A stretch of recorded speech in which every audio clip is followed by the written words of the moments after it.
OFW ka ba na pagod na sa paulit-ulit na cycle ng kayod padala, pero pag uwi mo, simot pa rin ang bulsa?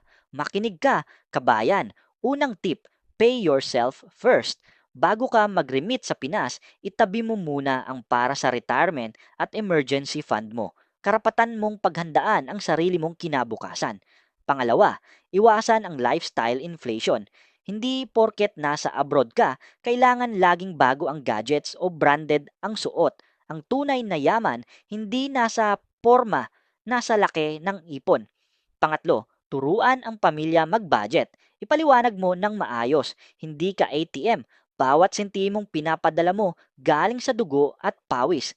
Kaya dapat itong pinapahalagahan. Ang goal mo, mag-invest sa assets, yung kumikita kahit hindi ka nagtatrabaho. Para sa susunod mong pag-uwi, hindi na lang bakasyon. Ito na ang simula ng for good, kasama ang pamilya at may sapat na ipon.